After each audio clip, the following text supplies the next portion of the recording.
Hey there. So today we have another review. This is beer courtesy of Bobby from Jester King. Thank you so much. Allergies cleared up, so I won't be sniffling. Thank you. This is. Oh no. Okay. So this is their West Coast IPA. I picked out the wrong beer there. I thought it was your brewing, but it doesn't matter. West Coast IPA. I just had their hazy IPA. So yeah, let's dig in. West Coast IPA. It's actually not.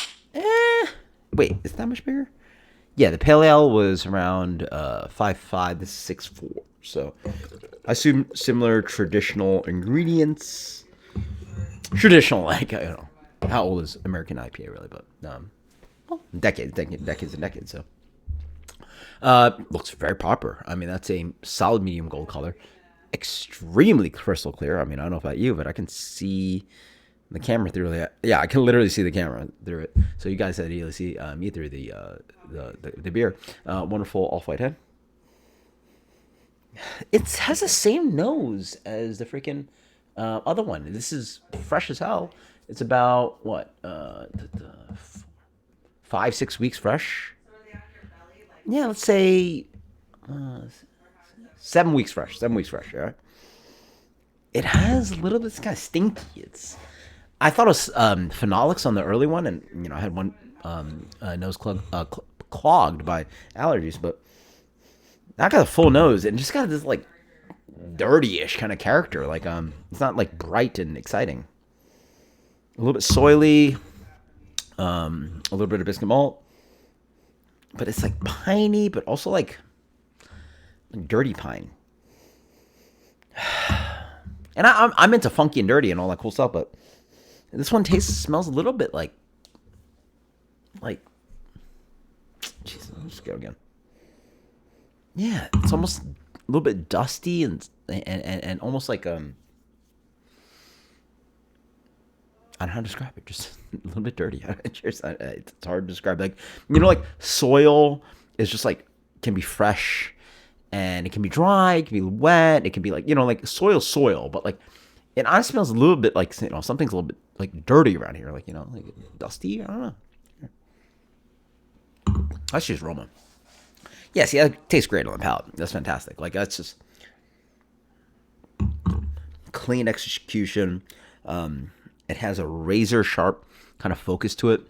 It's very aqueous. I get this wonderful kind of just like watery tone in the middle. It sells the hops up front. It's slightly piney, a little bit resinous, a little bit of that bitter grapefruit peel, but mostly piney and resiny. Bitterness is a little bit retracted, so not like full on newer kind of style IPA. And what is in this beer? It's got to be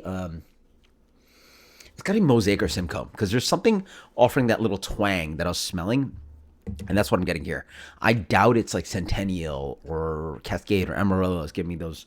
There's a little twang to it that's a little dank, and that's what I'm smelling. So dirty can also smell dank sometimes, right? Like I mean, we call cat pee sometimes, and like cat pee can be quite rancid, and we go that far. But if you push back cat pee a little bit, then it smells dirty, right? Like somebody peed on the floor, it smells dirty, right? So that's maybe where I got it from. Yeah, dank. That's what it is. Dank. Yeah, dirty, dank, etc. I wish, honestly, for me, more classic IPA, a little bit more bitter. I'm okay with the lighter body. Despite the color, the beer is very, very lean.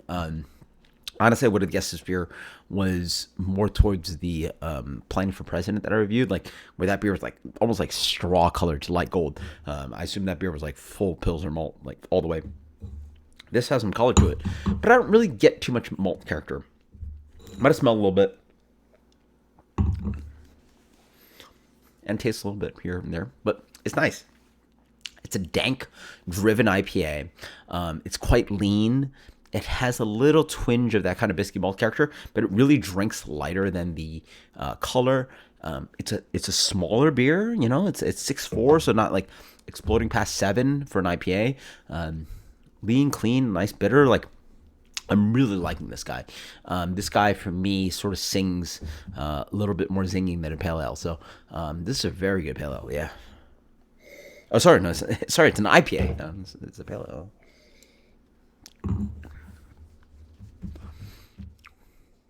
It's very dank. It's very, very dank. It's almost singular a little bit how piney and dank it is. So how do I explain this dank? Because dank can mean multiple things, and I always try to pick through these things. Like that's my sort of my job, and it's something I take pride in. People say balance and citrus and fruity. Like these words are very useless. Like you gotta fucking like get in there and just like. I'm just like, what are you talking about? Like, imagine like somebody's like, explain it to me. Like, that's sort of what I do in my brain. It's like, what are you talking about? What does that mean? What does balance mean? What does fruitiness mean? Like, get in there. Like, put more adjectives, put more words in there. And sorry about the violence. It's very violent what I was doing, but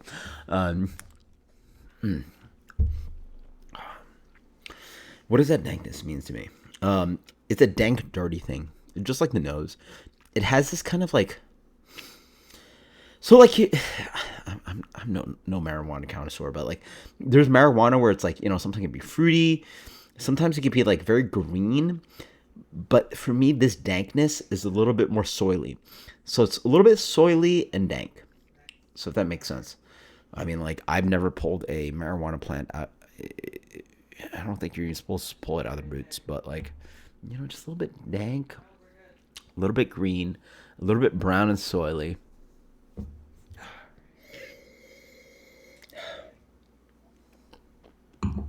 Something else here that I'm thinking of. I don't know. I think that's one of the best descriptors I can do. It also has a little bit of kind of like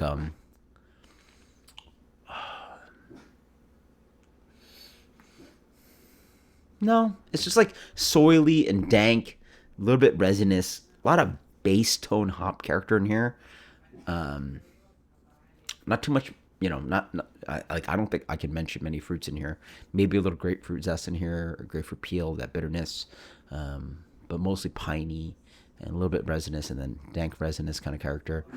And but the cool thing about the beer, it plays the yin and yang, where it's got that soily brown and I guess soil brown / black, but it also has a leaner body. It's a very lean West Coast IPA. Traditionally you have a little bit more fat to it, a little bit more chew, a little bit more biscuit malted character, and this kind of like toasted breadiness and a little lingering sweetness.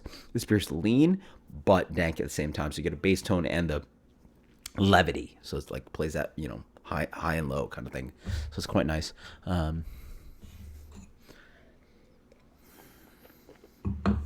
like this beer. It's very crushable. It's very, very crushable.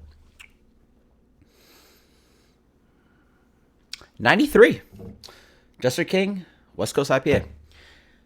You asked me, hell, you could have asked me like 4 years ago, 3 years ago, 2 years ago. I don't know what they sort of IPA program. Sorry. So sorry. The allergy's still around, but like thankfully my nose is not clogged. But who would have thought Jester King could make just great lager and great IPA? Just like expand. I mean, they obviously have great brewers, so thank you, Bobby. Just amazing stuff. 93, that is Jester King's West Coast IPA. Fantastic. Just doing crazy supplementation, blah blah. Later.